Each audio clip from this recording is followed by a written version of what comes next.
देखें, सवाल पूछ रहे हैं कि सर मेरे पापा जी 1996 में एक औरत से जो है वो ज़मीन खरीदे, जमाबंदी भी करा लिए और रसीद भी कटता है, किंतु बाद में पता चला कि ज़मीन उसके भाई के नाम पर है। अब उसका भाई का भी मोटेशन उसकी बहन गलती से करा दी है ना। भाई का मोटेशन जो है वो उसकी बहन जो है वो गलती से करा दी है। इन सब बातों की जानकारी भाई को नहीं है। आगे कोई दिक्कत तो नहीं होगी, यदि कोई होगी तो सॉल्यूशन क्या है? क्या मुझे फिर से रजिस्ट्री जो है वो करनी होगी, या उसका भाई मान जाते हैं तो सुधार कैसे होगा? ठीक है, देखिए सबसे बड़ी बात यह है कि अगर जो महिला है ना, भाई जिनकी है ना बहन है, तो उस महिला के द्वारा जो रजिस्ट्री किया गया वो जमीन भाई का जो नाम पे जमीन है वो अगर पैतृक होगा तो महिला का रजिस्ट्री वैलिड हो सकता है। इसलिए वैलिड हो सकता है कि महिला का भी अधिकार है बेचने को, और महिला अपना अधिकार में से वो जमीन बेची, इसलिए उतना बड़ा ये रजिस्ट्री टूटने का कोई बात नहीं हो सकता है। और मामला भी 1996 का है।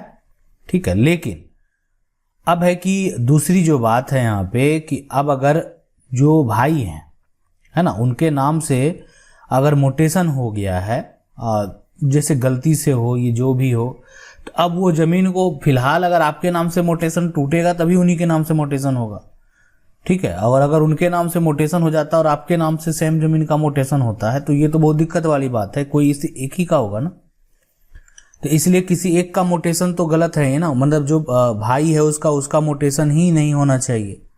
तो अगर करा भी दिया है तो आपका मोटेशन टूटा होगा तभी हो सकता है ना। तो ये जो है कि आप मुझे फिर से रजिस्ट्री करनी होगी, तो ऐसा कोई बात नहीं है, फिर से की जरूरत नहीं है। बहन अगर है और संपत्ति पैतृक है, बिल्कुल बेचने का अधिकार उनको, कोई दिक्कत है नहीं, दोबारा रजिस्ट्री करने की जरूरत नहीं पड़ेगी। लेकिन ये है कि आप उस मोटेशन को जरूर कैंसिल कराएं जो कि भाई वाला है, नहीं तो फिर कभी भी उनके द्वारा या आगे उनके वंशजों द्वारा उस जमीन को बेचा जा सकता है और वहां पे फर्जीवाड़ा का बात हो सकता है। चलिए, अगला सवाल है कि सर एक बार कोर्ट में जो है क्रिमिनल केस रिजेक्ट होने पर जो है वो दोबारा क्रिमिनल केस कर सकते हैं क्या?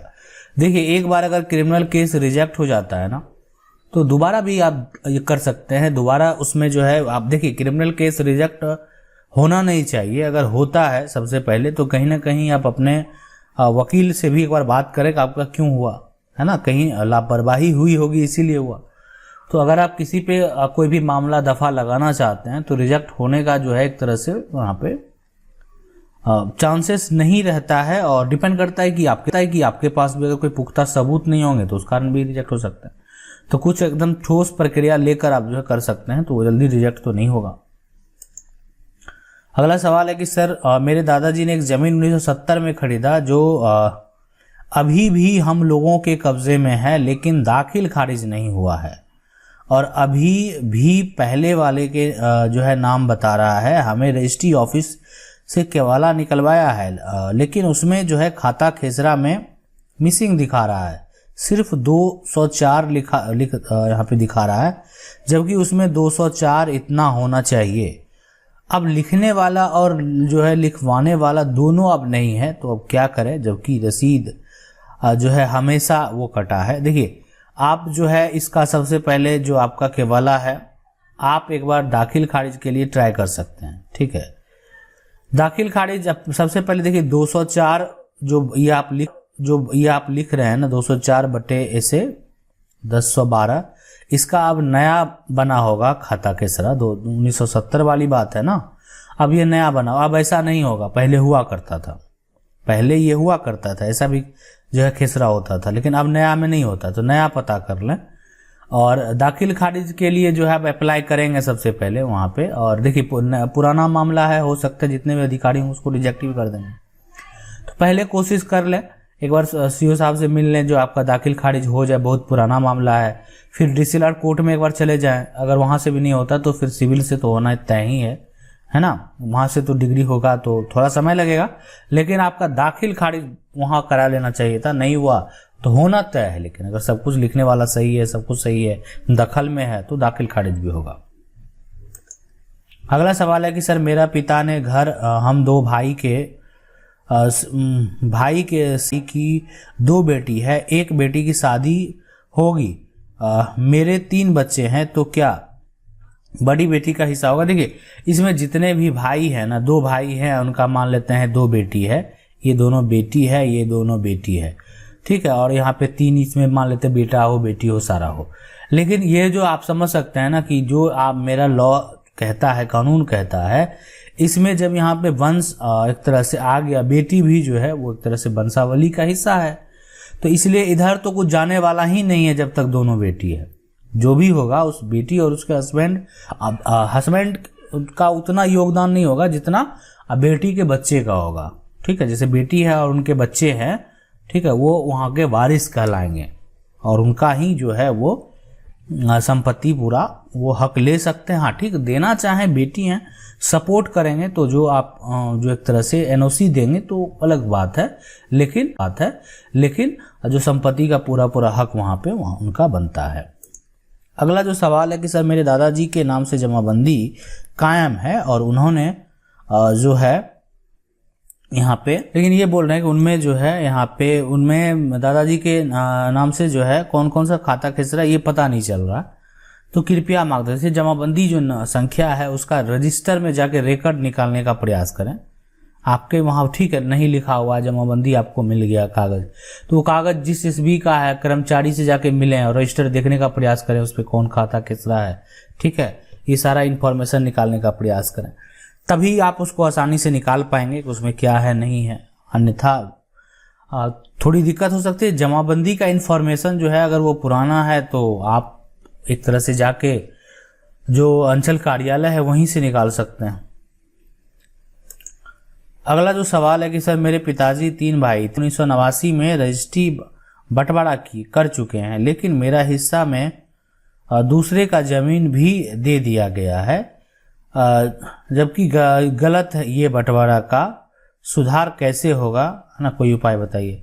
देखिए अगर रजिस्ट्री बंटवारा है, आपके पास वो दस्तावेज और उस आधार पे उसको फॉलो नहीं किया गया है, तो आप उसको लिए कोर्ट में चैलेंज कर सकते हैं। सिविल में जो है आपके पास पुख्ता सबूत है और रजिस्ट्री बंटवारा का काफ़ी वैल्यू होता है न्यायालय में, तो आप जो है उस सबूत के तौर पे उसको पेश कर सकते हैं। तो इसलिए वहाँ से न्यायालय से आप जाके बंटवारा कर सकते हैं, ठीक है।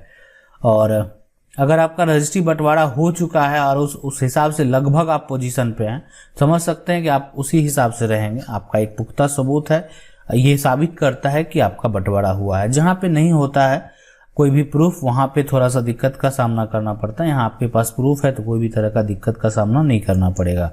अगला सवाल है पापा के नाम से जो जमीन है वो बेटा के नाम से कैसे रसीद जो है कटेगा? पापा एक्सपायर हो गए हैं, तो सर प्लीज मुझे जरूर बताइए।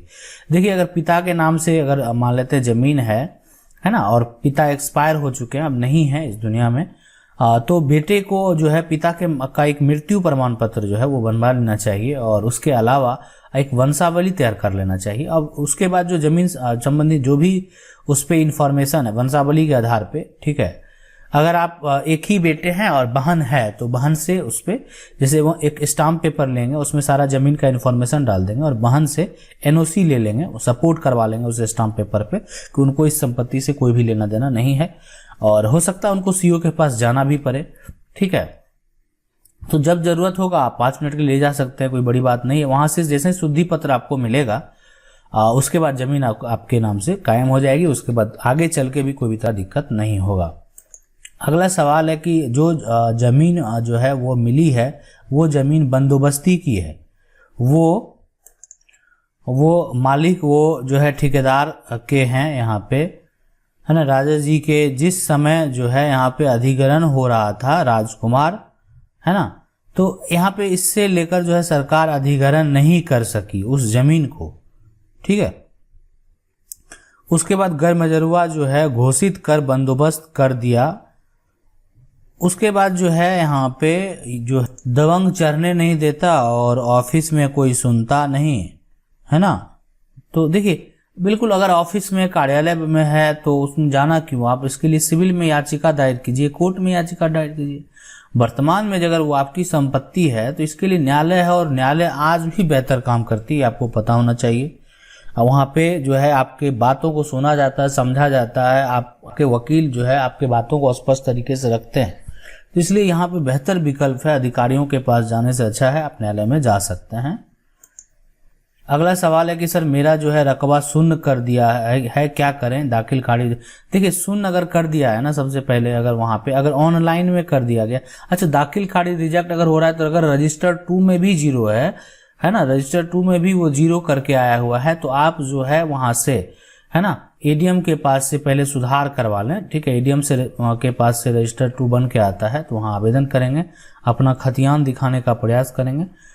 या जो यहाँ पे दाखिल खारिज रिजेक्ट हो रहा है अगर आपका रजिस्ट्री है तो जिनका जमीन होगा उनको ये करना पड़ेगा। ठीक है, तो ये करना बेहद जरूरी है, तभी आप दाखिल खारिज करवा पाएंगे। अगला सवाल है कि मेरे दादा के नाम से जो है सर्वे खतियान है।